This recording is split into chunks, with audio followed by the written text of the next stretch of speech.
una flying na Minwuoyi. Minwuoyi works in your flight. Does she? We don't even work. I don't even know where she works, but she does not work Oh, for the okay. company So I she work did for. not fly with you. Never. She does not fly with Let me you. tell you, I've never met the woman in real life. So wait. So because she calls herself a flight attendant, na wewe mlikorofishana na yeye Yep. in one, so yeye akajirepresent hapo kama the flight attendant. Look what it says. Abuse flight attendant. Let me tell you, when it comes to federal government, when you give false information, alafu unajulikana we ni nani, it's a felony. Oh my God, is she okay? Hiyo tusiangalia. What the heck? What the heck? What the heck? What the heck? What the hell? Let me tell you, US unaweza chomea mtu na Wakenya wanapenda kuchomeana, but let me tell you, ukichomea mtu, please tumia akili kidogo, the real fucking thing, because if it's not the real, I swear ni kama uchukue mawe uende urushe polisi uishe hivyo umejitania. I swear to God. But moving on. So they were like, hey, we need a personal statement regarding the allegation of verbally abusing flight attendants. I was like, I abuse flight attendants. The flight attendants, I don't even know who I now abuse. My neighbors upstairs, they're flight attendants. I have at least 100 flight attendants on my phone. Like, we hang out. Hata tulikuwa nao leo tulikuwa tunacheza golf now. So I was like, oh, haya tuendelee. Okay. So that was the 3 allegations. Sawa. Those was. I was like, okay, it's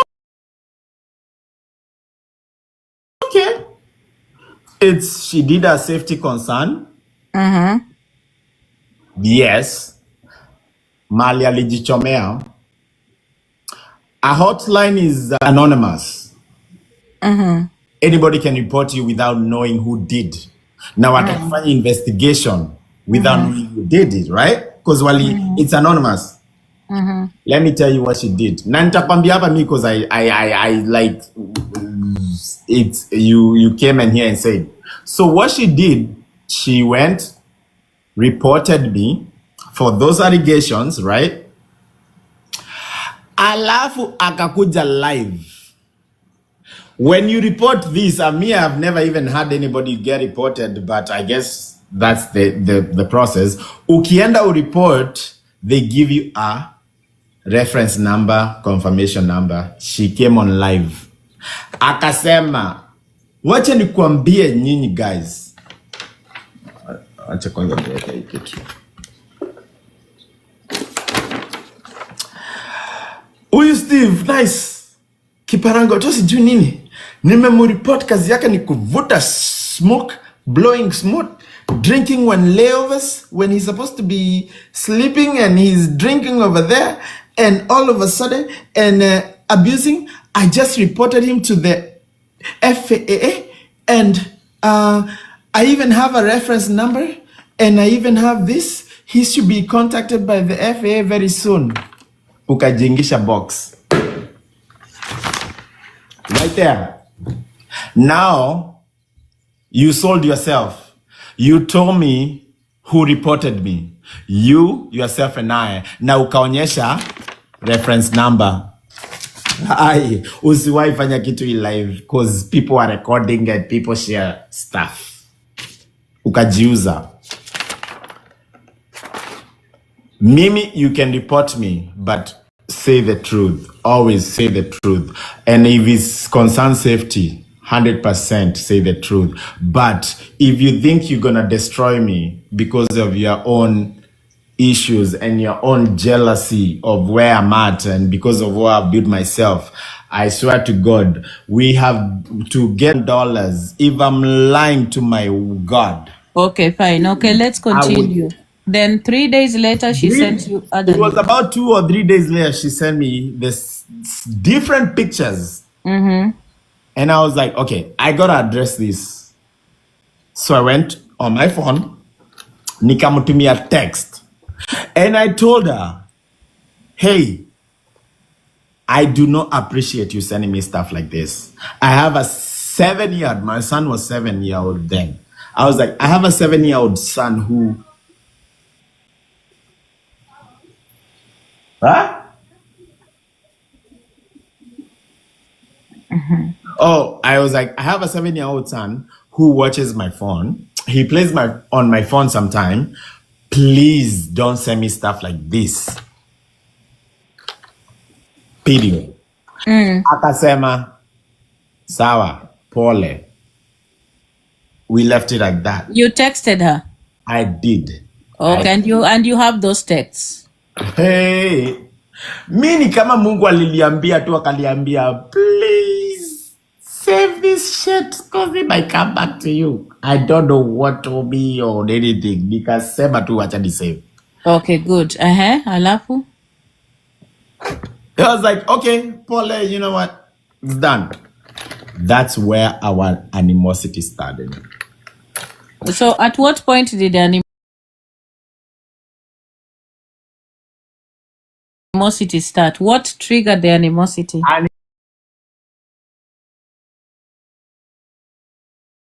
Nice amesema yeye haku approach Minwuoyi. Minwuoyi alikutana na yeye kwa platform ya na Diana, ukitaka unaweza mpandisha hapa. Huyu apandi hapa sahi. Apandi hapa. By the way, Marianne, watu unaniambia ni nyamaze, utakuwa muted. Unasikia? Hapandi hapa kwanza, utamaliza kuongea. Ukishamaliza kuongea, if she has anything to say she can come, but you finish talking first. Sawa? Yeah. Mm-hmm. So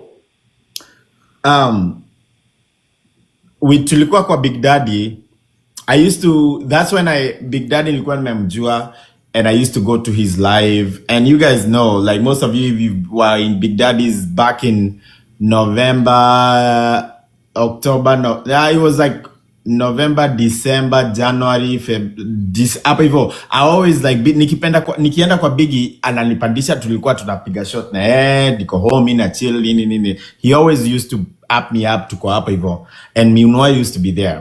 Minwuoyi used to come up there, and there's at least 15 different times ameonyesha matiti yake, ameonyesha like her private parts. I'm just gonna keep it that way because I know people are recording, and she show us private parts, her boobs and everything. Like it's out there, imeja, and that's her personal preference. Whatever she wants to do, it's her own. But it came down where one time tulikuwa live kwa Winnie C, and this is where the animosity started. Tulikuwa kwa live kwa Winnie C. Winnie C ni beshte yangu. She's like, people think we date, but she's actually one of my best friends. Tulikuwa kwa live, akakuja akapandishwa akaekwa hapo. All of a sudden akatoa matiti yake. We were just having a fun nini tutapiga like just like a chill vibe. Akatoa matiti. Mimi nikamuuliza, and this is where the animosity started. Nikamuuliza, like, Minwuoyi, seriously, don't you respect yourself? Why do you have to show your everything on live camera? Don't you not respect, like have self-respect? Hapa niliambia Steve, usiniaddress. First of all, we una leo ukienda kazini. That was the first time she said that. Usiniaddress. First of all, unalewanga ukienda kazini. Sijui nini. Hapo akadropiwa na Winnie, because Winnie will never let somebody address me akiwa kwa live yake. And that's where it started. And from there, she would say stuff and I would just respond. Akaanza kusema, Steve, sijui wewe unakunywanga, sijui unaenda kazi umelewa, sijui nini, sijui ati layover yenyu mkiwa Mexico ati it's 10 hours. Minwuoyi, you have no idea. Like you think you know me, but you have zero. Like I swear to you, you have zero knowledge of me or my work or how my rules work. Just because you used to work for an airline that is so different from my airline. Diana, mimi niko na job yangu. Do you think wewe na mimi job zetu ziko na same rules? Do you think Diana, wewe ati kwenyu wanawaambia muende 6 am, kwetu wanatuambia tuende 6 am?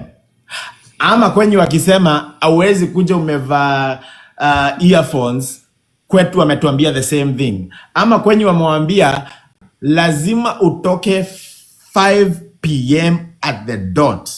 No, kila job iko na policies zao. Every job has its policies. And that's what she came and portrayed. She came and portrayed. This is what she said. I'm going to read it to you verbatim. Let me read to you verbatim. Where is those papers? But here, 1 second. I got you.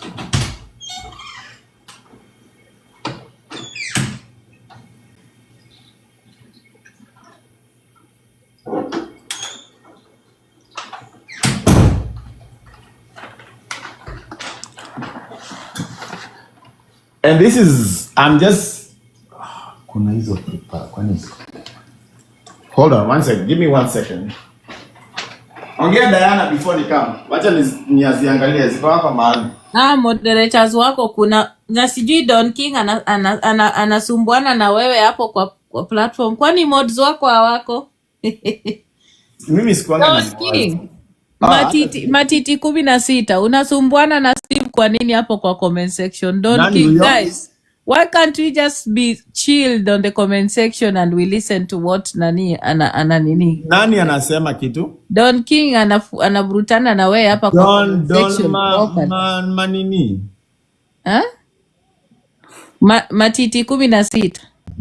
Sijui shida ina nini bwana. Basi si ukae tu pole kama unataka kwa platform. You don't need to. Wachana yeye. You know what?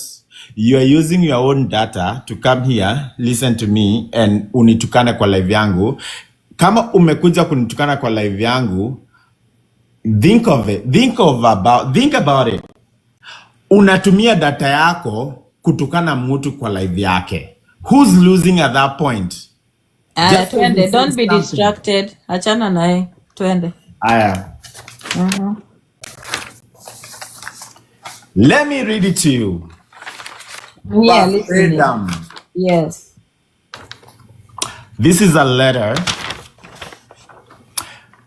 In the airline industry, we have, it's in the United States. Each job, Diana pia kwako job, everybody in the US, each job has a hotline. It's called a hotline, where you can call and make a concern, like make basically like unaweza piga simu useme kitu umeona like it's like need to be addressed. Like inaweza kuwa ni kama tuende tuseme umeenda a grocery store and umeona huku hivi kila saa naenda huku maji imemwagika chini, watu wanaweza umia. You can call this hotline and be like, hey, niaje, there is always water on aisle 7.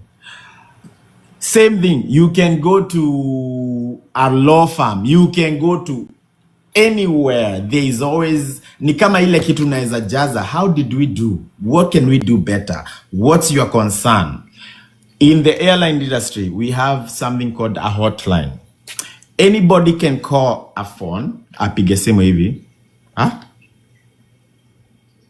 Kwani kumendaje? Mtu ametoa comments. Wewe uko na mods wako sijui wana. Wewe mods, wewe nani wametoa? Mimi sioni, hata sioni kitu. Comments zimetolewa na moderator wako. Mimi sijui. Eburudisha work. Moderator, hebu acha ni one. Wachana nazo zikatu hapa hivyo usitoe. Wacha waongee. Don't do that. Simuokae tu, muachane nazo mtu ongee. So this is what the reason why I'm not gonna say how I knew about it, and then this is the letter I got from people who license our license to fly. It was like, "Dear Stephen, we have recently received a safety hotline report which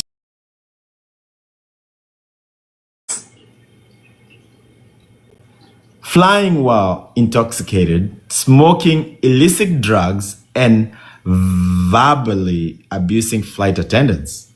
Based on this event, we find that additional information is necessary to determine whether you meet the medical standards for Airman Medical Certificate." This is coming from the federal government. It's a letter from the federal government because people who from the FAA, because now the FAA had to write to you because of a safety concern. You are a pilot, you carry people, so that was like that had to be attended to. And yes. especially because it's normal. People get this that's all a the normal time. thing because you are responsible for the lives of people. So when Yes. somebody reports that you are endangering the lives of people, you will be told. So that's something. That is 100% okay. It's Yeah. not against the rule. Anybody can do it, and it's good. It's good because if they never address this and something happened, they would be reliable for that story, right? Exactly. Yeah. They say to determine whether you meet so we go to school. So let me back it up. For me to be able to fly, I go to school. I go to school for 4 years. I learn how to fly airplanes. But there's one thing allows me to. I can know how to fly an airplane, but there's one thing that allows me to fly an airplane, and it's called a medical card. Unachukwanga medical. Every year you have to do it, and they test you everything. They make sure you are good, your blood pressure, your cholesterol. They test your whole body. You are good. You are safe, right? So this is what they say. To determine whether you meet these medical standards, which is the medical card, we request that you provide the following information within 60 days of the FAA review. 60 days of the time I got this letter. 1, a personal statement detailing your past and present use of alcohol. Okay. I'm not gonna tell you to go Google it, but you go Google it. Drinking is not against the law. It's not against the law. And when you know the law, we drink. When it comes to driving airplanes, going to work in a Walmart, going to fly airplanes, going to be a lawyer, going to be a judge, even going to be a president, there is rules and regulations when you can drink and when you cannot. Minwuoyi, she knows my schedule. She knows how long my layovers are. Apparently, from her, my layovers in Mexico. Hebu pause wana wewe utujue kama ulikuwa unatuambia ukweli. How did Minwuoyi know your schedule? I thought She does you said not. that. No, but you just said she knows your schedule. No, I said she thinks she knows my schedule. Alisema hivi, verbatim words, verbatim. She said, "Steve Nice, nakuona unakunywa shot ukiwa Mexico. Mexico layovers are 10 hours and you are not supposed to drink within 12 hours. So if you are drinking, if I see you drinking, that means you are disobeying the rule." Her head, my layovers in Mexico 10 hours. We don't even have anything like that in our system. It's not even possible. Diana Rose, let me tell you, when we fly, if I'm going from here to Mexico, our flights leave at 8 in the morning. I have to show up at 6 in the morning. My duty is 8 hours. When I get to Mexico, because of the flight length, the minimum I'm in Mexico, and you're gonna be so disappointed, Minwuoyi. The minimum I'm in Mexico, it's 24 hours. The most I'm there is 48 hours. Most of the trips I've ever done in Mexico, they are usually 48 hours. Thank you, important. Okay. Endelee na barua alafu. Haya. So, yeah, najua mimi nafaa kuwa siwezi kunywa in 10 hours. It's okay. It's good. Yeah, good job. Hey, wacha nikwambie. Mimi sitaki kuongea hiyo story. Haya. Next one. A personal statement detailing your past and present use of illicit drugs. Haya. Do you know what she called illicit drugs? Smoking shisha. Diana, what's the shisha? I thought shisha is shisha. Shisha sio among the illicit drugs. Like what's in shisha? See, it depends. What do you take in yours? People can make Shisha is tobacco. Yeah, see, need to tobacco, but you can put stimulants and other things. No. Not in the US. There is no stimulants or anything. Like, I've never heard of that. Mimi unajua sijawahi hata kuvuta shisha. Sijui hata vile shisha inakaa. Unajua, okay. Have you seen inaitwaje? I know they have different Have you flavors. seen cigars? Yeah, I have. I've seen those vapes zenye watu wanatumia. Okay, unaona vape, cigar, shisha. It's nicotine. It's tobacco. Tobacco is 100% legal in America. You can blow smoke the way you want. You can blow smoke and go to work right there and then. People on their lunch break. Ebu ngoje nikuulize, you mean vile wanawake wanavurutanga hiyo moshi inatokanga mingi, hiyo ni sigara, hiyo ni tobacco? It's just tobacco. Wow. Yeah, it's like smoking cigarettes. All that smoke? Yes. Gosh, that's dangerous. That's dangerous for you your health. Yeah, like it's a lot for me. Mi unajua nilikuwa nafikiria tu ni kama vapor inatokanga tu, like, you know, like I didn't think that it was all tobacco. To be honest, mimi sijui anything about shisha. I've never even had shisha. Tobacco, it's just tobacco that it's a different way of smoking tobacco. Okay, if you go to Middle East, watu wameishi Dubai, if you're in Dubai, Kenya, kwani shisha, hebu niwaulize, mnakumbuka Kenya shisha ikibaniwa? Watu walikuwa na smoke shisha kama ni kukunywa maji. Because it's just tobacco, it give you like this.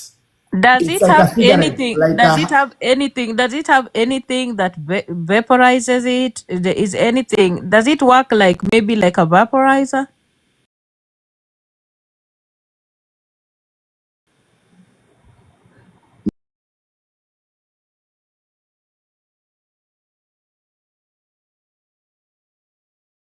Mimi siwezi kuambia story mob za vape. Like vapor, like a vaporizer, you know.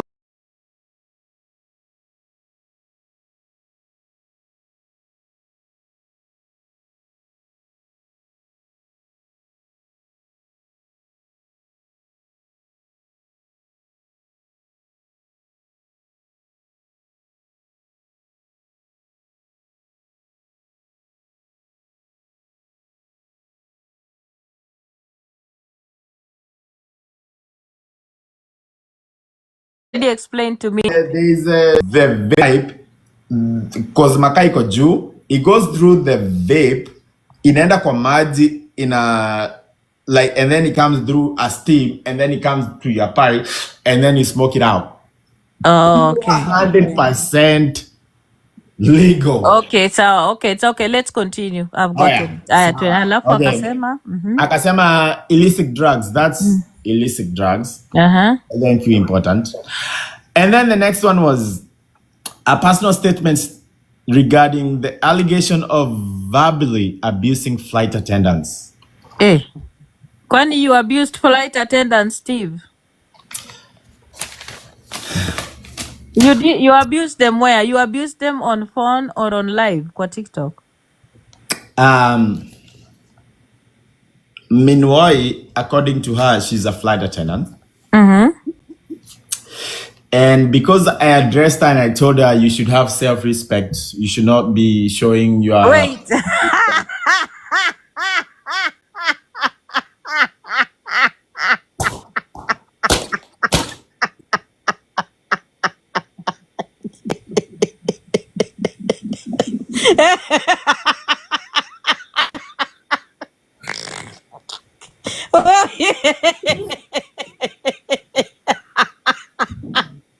Wait, because Minwuoyi is a flight. Wait, because I think I'm not, maybe I'm not getting it. So, because I'm gonna ask you a very stupid question, I'm sorry. So, wewe una flying na Minwuoyi. Minwuoyi works in your flight. Does she? We don't even work. I don't even know where she works, but she does not. Oh, okay. So she did not fly with you. Never. She does not fly with you. Let me tell you, I've never met the woman in real life. So, wait. So, because she calls herself a flight attendant, na wewe mulikorofishana na yeye, Yep. in one, so yeye akajirepresent hapo kama the flight attendant. Look what it says. Abuse flight attendant. Let me tell you, when it comes to federal government, when you give false information, alafu unajulikana we ni nani, it's a felony. Oh my God, is she okay? Hiyo tusiangalia. What the heck? Let me tell you, US unaweza chomea mtu na Wakenya wanapenda kuchomeana, but let me tell you, ukichomea mtu, please tumia akili kidogo, the real fucking thing, because if it's not the real, I swear ni kama uchukue mawe uende urushe polisi uishe hivyo, umejitania. I swear to God. But moving on. So they were like, hey, we need a personal statement regarding the allegation of verbally abusing flight attendants. I was like, I abuse flight attendants. The flight attendants, I don't even know who I now abuse. My neighbors upstairs, they're flight attendants. I have at least 100 flight attendants on my phone. Like, we hang out. Hata tulikuwa nao leo, tulikuwa tunacheza golf now. So I was like, oh, haya tuendelee. Okay. So that was the 3 allegations. Sawa. Those was. I was like, okay, it's okay. She did a safety concern. Yes. Mali alijichomea. A hotline is anonymous. Anybody can report you without knowing who did. Now I can find investigation without knowing who did it, right? Because it's anonymous. Let me tell you what she did. Na nitakwambia hapa me because I like it's you came in here and said. So what she did, she went, reported me for those allegations, right? Alafu akakuja live. When you report this, I've never even had anybody get reported, but I guess that's the process. Ukienda report, they give you a reference number, confirmation number. She came on live. Akasema, wacha nikuambie nyinyi guys. Acha kwanza niweke hii kitu. Huyu Steve, nice. Kiparango tu sijui nini. Nimemreport kazi yake ni kuvuta smoke, blowing smoke, drinking when layovers, when he's supposed to be sleeping and he's drinking over there, and all of a sudden, and abusing. I just reported him to the FAA, and I even have a reference number, and I even have this. He should be contacted by the FAA very soon. Ukajingisha box. Right there.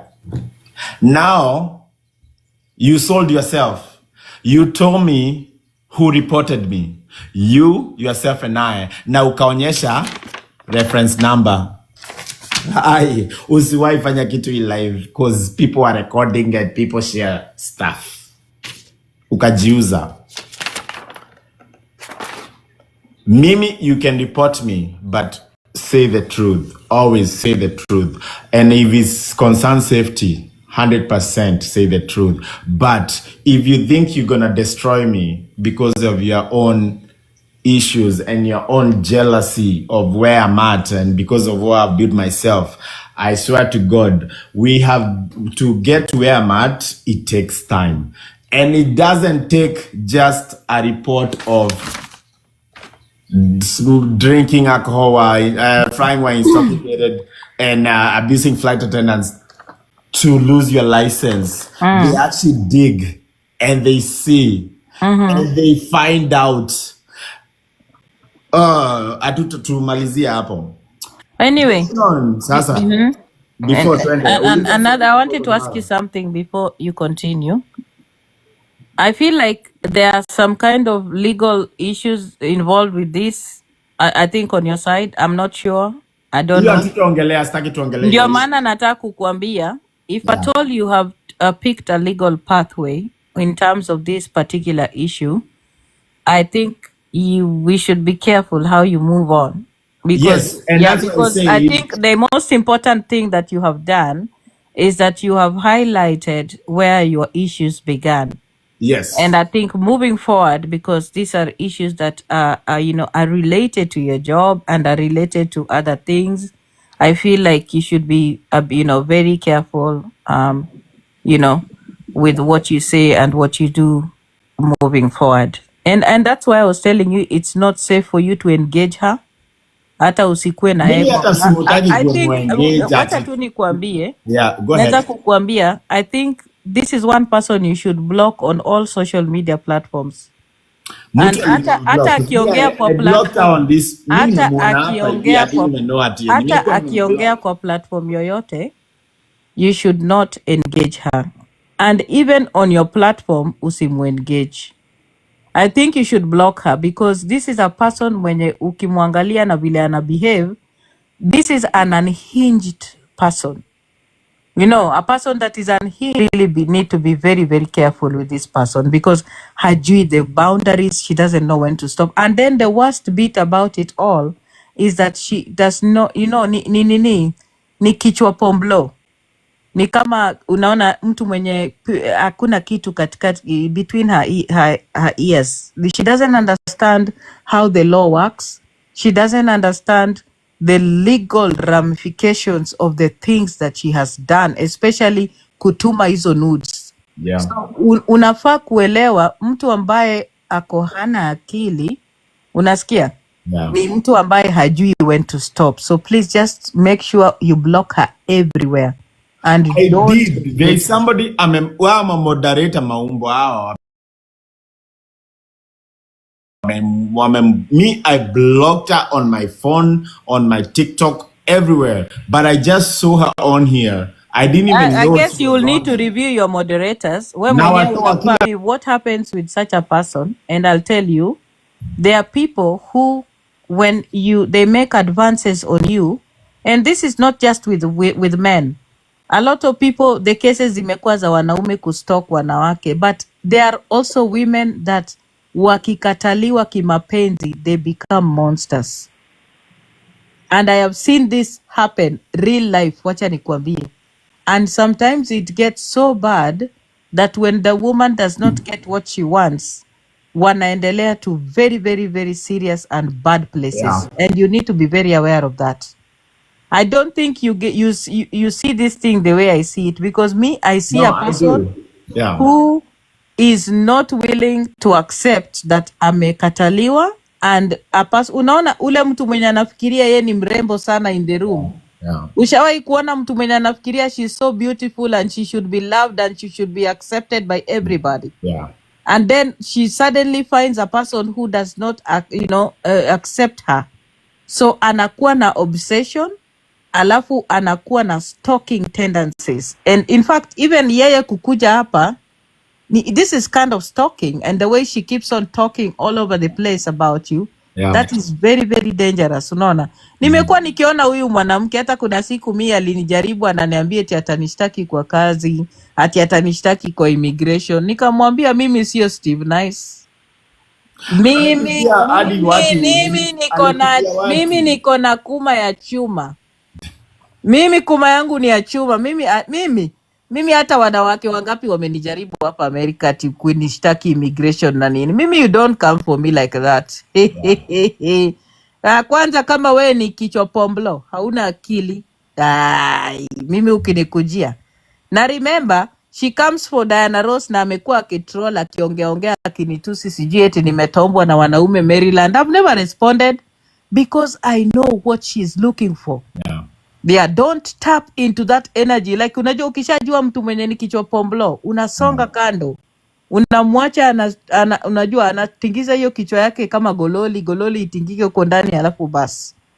You just need to block her out of the spaces. I am. And if moderator ukimwona mblock, I don't know who, manze nilikuwa nimemblock everywhere. I did. I don't even talk to her. So nilikuwa I don't talk to her.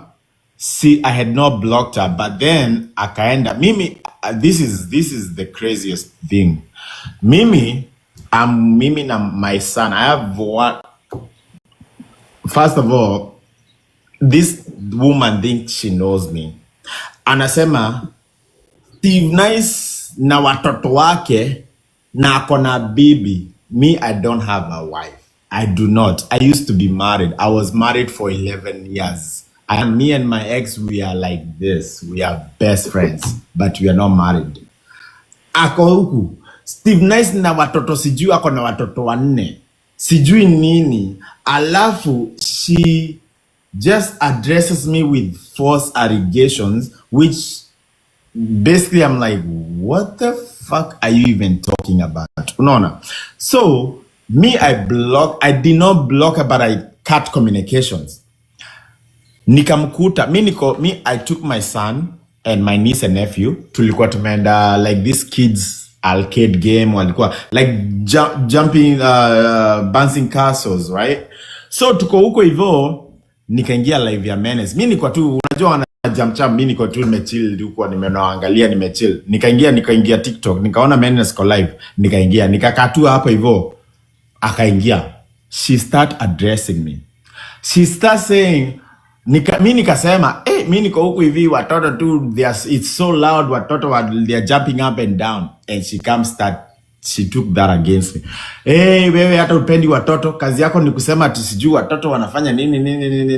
And I'm like, what in the world? Sijui, yani akanichukulia. In her mind, I have a wife na watoto 4.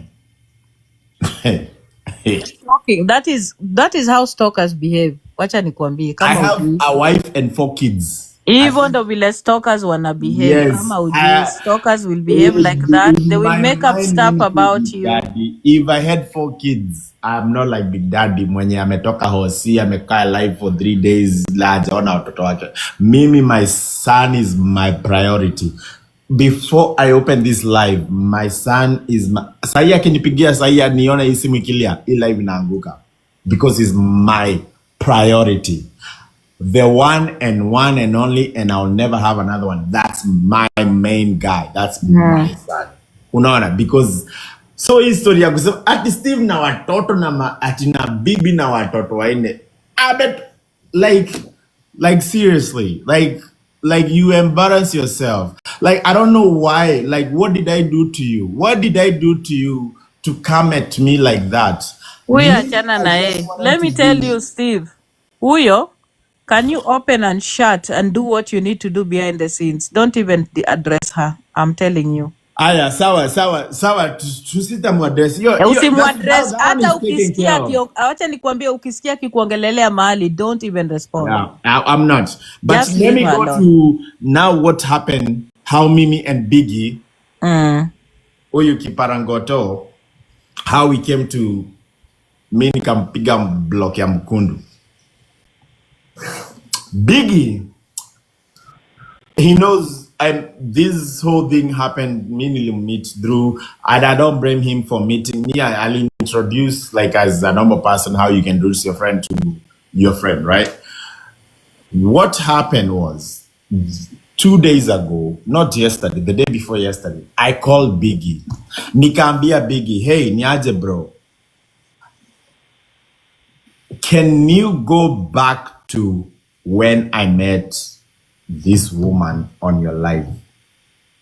Nikamwambia, I told him, bisikuwa najua, mimi nilikuwa nimekaa pale kwa couch nampigia simu because I was doing a report. Nikampigia simu kama, hey niaje? Hey, uko aje? Hata nilimuuliza, umemaliza kuaddress watu because alikuwa ameaddress watu in the morning akiaddress Nyako. Alafu akaniambia, hapana, hata nataka nimesahau kitu narudi live. Nikamwambia, oh okay. Nikamuuliza, ukipata time, can you do this? Go on your live, go back to November, October, November, Apple. I want you to send me the download of live ya hiyo siku when I met this woman, because when I'm doing my report, I want to show when I met her and how I met this woman. Na nikamwambia, I think that day alikuwa amevaa ile dress yake ya red. Big Daddy as a stupid man, he never mutes, and he does that on purpose. I came to find out. Watu walikuwa nanisikia, wajui wanasikia what I'm talking because ameniweka speakerphone na ameweka hivi.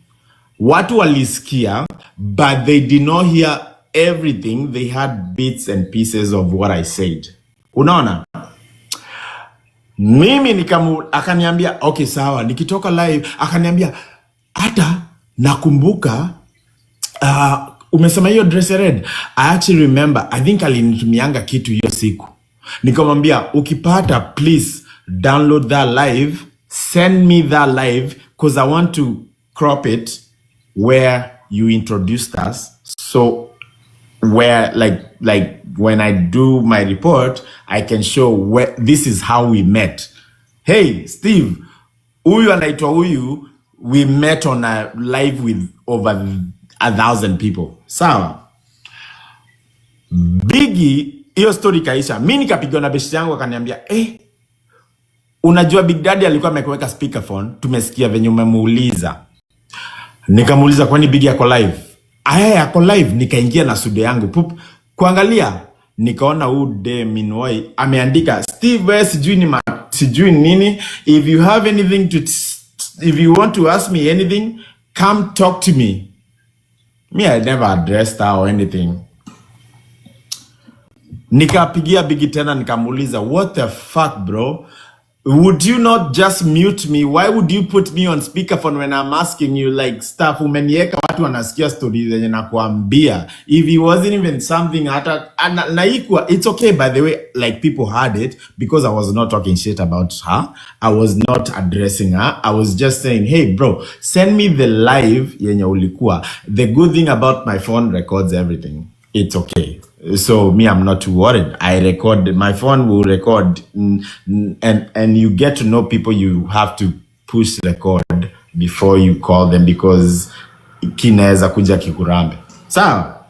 Biggie nikampasha aka hang up. Hiyo story. Then mimi nimeka couch akapandisha. Sonkei alikuwa huko.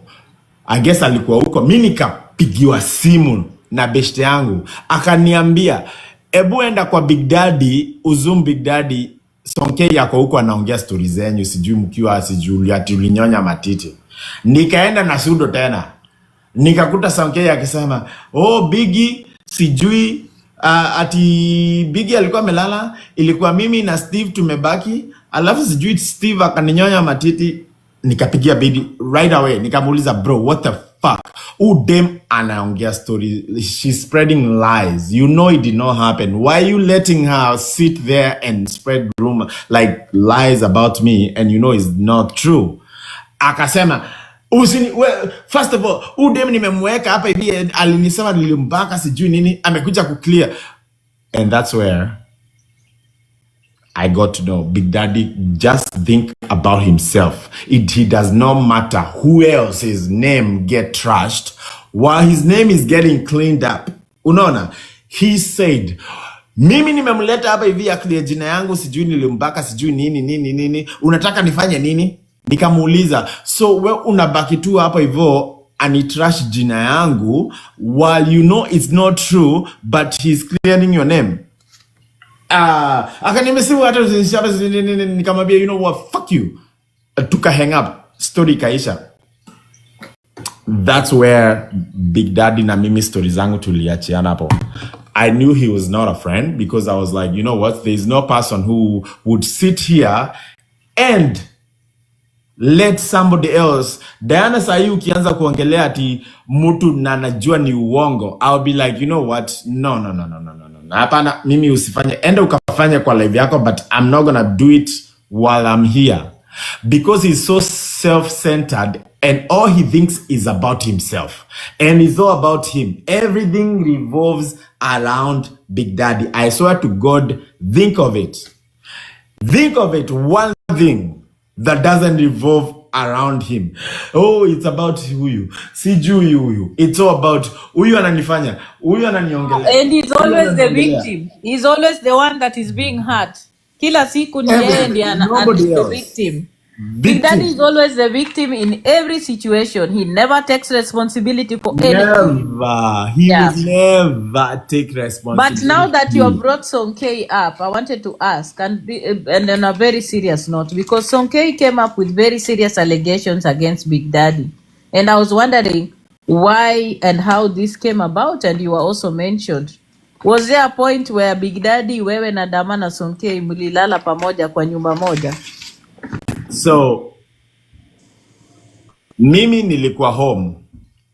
Biggie anaishi, when he was here, he lives kind of far away, like 45 minutes. So he used to call me and be like, hey, manze, he was so far. Mimi nilimpigia niaje uko aje, si hata nakupeleka jana mia manze huku kumeboeka. Cause I live like 15 minutes from downtown Seattle. Biggie lives about 40 minutes from downtown Seattle. So ananiambia manze unajua huku umeboeka, hebu nichukulie Uber nikuje tupige, at least nikuje huko Dama kwa job. I swear namuuliza nipatie address, namchukulia Uber. I fucking take an Uber. Inanikost almost 80 data huku kwangu.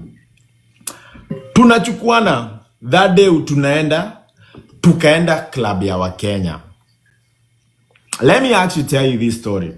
We went to this club in ya Wakenya. I'm not gonna mention the name. We went there. It was Mimi, Big Daddy, na jama mwingine akashow up. And then I swear mimi sikuwa najua Sonkei ni nani. Mimi hata sikuwa nimemumit. Sikuwa najua Samimata ni nani. Niliwajua hiyo siku. I only knew Big Daddy na beshte yangu mwingine hapo. All of a sudden Sonkei akashow up. Akaniambia huyu ni Sonkei. Ile ni ile siku alikuwa na kisiana hapo hivyo kwa tukiwa kwa tebo hivi na waficha live yake ndio isianguke na ifiche hivi. I didn't even know who this fuck Sonkei was. That was the first ever time. Ile kitu Sonkei na Big Daddy walikuwa na kisiana. Yes. Okay. Mimi walikuwa na kisiana, naambia Big Daddy, live yako itaangushwa. Na ficha live yake. Ngoja moderators wako, hebu mutini huyu testosterone please. Anakuja na matusi hapa. Moderators wa huyu testosterone sessions akuwe block. Acha nikuweke. Asante. Si mnaona nyinyi ndio mnafanya naye kwa moderator alafu mtaanza kulia. Asante. Thank you. Aha, endelea. So when we went there to that club, Sonkei akakuja. They were all over each other. It was not a one-way street ati huyu alikuwa nataka huyu ama huyu. Wote ilikuwa behind the cameras. It was just touching and doing all kind of shit. It was let them not fool you. Sijui nini. They were all over each other. Well, you know Big Daddy what he has, how he is. Na Sonkei, she wanted that whole, na yeye alikuwa anaenda hata anafungua live yake ndio watu waone wako na Big Daddy. She wanted that. I guess she wanted the fame or whatever, the crowd, whatever she was, alikuwa anataka hiyo. So they were all over each other. Mimi tukiwa hapa nao nawaambia guy, hii live yenu itaangusha mnakisiana. Mimi nafunika live yao. Mimi siko ati nawafunika ndio wakisiana. What the fuck? Do I give a fuck? Nilikuwa naambia Big Daddy account yako itaangushwa. Na ificha hivi. Sawa? So that's the first time I met Sonkei. From there we ended up going to a shisha. We came here. Afterwards ikifungwa tukakuja home. Mimi nikamwambia Big Daddy was alikuwa best yangu. He was out of town. I've known the guy, do TikTok. Ameboeka huku Seattle. It's December. Nikamwambia kuja home. That was December 24th. I'll never forget. Ndio tulikuja hapa. Now when we came here tulienda live. Everything that happened on this house, it was on live.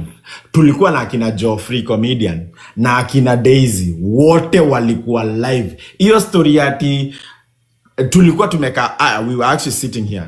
I was like Sonkei, nikamdea. I was like, tulikuwa of course we were drunk. It was December. We were like, hey Sonkei, I'm gonna date. I joked about it. Akasema nipatie. Nilikuwa na cash. Nikasema ndio hii. There was nowhere in my fucking, I swear to God, there was nowhere ati mimi nilienda ati kumnyonya. No. I said it on live and people were there. I was like, I dare you. Akasema, okay sawa. Akafanya nusu. Hata nobody saw it. Alafu, nobody even saw it. Akasema, nipatie. Okay. Mimi na Dama tulikuwa. It was mimi, Sonkei na Dama. Of course, sisi cause alifanya hivi tuliona. Because of the camera angle, I don't think people saw it. But sisi tuliona. Dama akasema, mimi tumeona, lazima mpatie hiyo pesa. Ndio tuligombana, nikamwambia hapana si nini. But I ended up giving her the $50. But there was nothing to do at it tulinyonyana. It was never. It was on live. Kama mko na hizo recording kuze now, it was live. Nilimudea, I dared her. It was a joke. It was nothing serious. So it was just a joke. At what point did between the club ndio Sonkei alianza kusema Big Daddy alikuwa anampiga akamburuta weave? Hiyo story ilitoka wapi? Aya, so tukakuja hapa and then in your story, okay, to fast forward, we were here, Biggie akalala. Mnakumbuka hiyo story ati Biggie Dama akaenda akamweka kidole matako hivi, but he never did. He just went alimgonga tu na ngumi hivi, jamaa akaamuka. He never did like anything. Ilikuwa tu chocha tulisema hiyo, but he never actually did. Alafu the reason why fast forward Dama na Biggie walikosana is because Sonkei alikuja akasema ati venye hiyo siku Biggie na Damati walidinyana na wakavunja kitanda yangu. Kitanda yangu has never been broken, is never. Biggie was just sleeping because he was so tired, so he went lay down, but they never did anything. Unaona? That's why the fallout of Biggie na Dama ilikuja, because Sonke alikuja kuspread rumors, kusema ati walidinyana na wakavunja kitanda, while Biggie is just sitting there, na hiyo kichwa yake imegongwa hapa hivi, anasema ati unaona. But so that day we came here, we slept, and then the next day we woke up, and then when we woke up, Sonke tukampeleka kwake, and she wanted to go out. See, tulikuwa tunaenda out again. She was like, oh, nipelekeni kwangu ni change, I'm gonna shower, we go out again. Let me tell you, Big Daddy alisema ati kazi yangu ni kumnunulia pombe, ati kazi yangu ni kumuitia tu pombe. Can I tell you, I used to get Uber for Big Daddy venye alikuwa naishi North, anakuja hapa ama tunaenda club. The most I've ever paid a bill for Big Daddy tukiwa club, it was $700. $700. I paid the bill. Unamsikia akisema ati kazi yangu ni kumunulia pombe. Tulikuwa tunaenda klabu, anakula, anakunywa, na mchukulia Uber kukuja hapa, alafu anataka nimchukulia Uber ya kwenda home, na muuliza bro nimespend $700, nimekulipia $100 $80 kukuja hapa, umelala kwangu, and you want me to fucking get you an Uber to go home? Are you serious? Like, wewe mwanaume mgani? Si hata wewe uchukue Uber go back to your house. Okay, yes, okay, I like to have enjoy equation. But to him, oh, Steve kazi yake ni kunibaia tu pombe. Unaona? Kunibaia tu pombe. Alafu ananitumia Uber, lakini ati mimi nijitafutie kazi. Do you hear what the fuck that he talks about shit like that? Like, that's so dumb. I mean, so Sonke and Biggie, nothing ever happened. There was no atikubakwa. Nobody slept with anybody. Nobody tried to do anything. Sonke, I swear, I think Sonke, she thinks in her own world. And things that happen in her mind, she translates it on the outside. Like, vitu zinaweza fanyika kwa kichwa yake, and she thinks they actually happen in real life. There was nobody who tried to kumbaka. Biggie, wao walikuwa nashikana na nini, but that night in my house, nothing ever happened. Unaona? She's just that person who anaweza jiambia kitu, na she just like makes a story in her mind, and she believes it. Same thing with Biggie. Big Daddy played the victim card. In his mind, he becomes the victim, and everything is about him. Everybody is against him, and he's kwa kichwa yake, everybody else is against him, and he does not see his mistakes. He only sees other people's mistakes. Mimi kumwambia, nilichukua Big Daddy on Thursday. I know I'm back and forth, nina jump. I took Big Daddy from na hiyo message, that's where I blocked him. Nilimtumia message nikamwambia, Big Daddy, you went on surgery on Sunday. Ukakaa kwa hosi Monday, Tuesday, Sunday na Monday. Tuesday nikakuja nikakuona, ukadischargiwa. You got discharged about 5 p.m. 5 p.m. Seattle time. 5 p.m. Nikampeleka kwa Joy. Tukakaa hapo hivyo for like an hour. Mi hata nilikuwa nimezima nikiwa hapo hivyo, I was so tired, I slept. Alafu nikaamuka nikakuja home. That's how I was on Tuesday. Wednesday, Biggie aka-address Nyako. Alafu afternoon ndio aliingia live, ndio nikimpigia, alikuwa ako live ni Ngoja kwanza, wacha nikustopishe kidogo. Ulitoa Big Daddy kwa hospitali? Yes. Alafu ukampeleka, mlikuwa na nani mkitoka hospitali?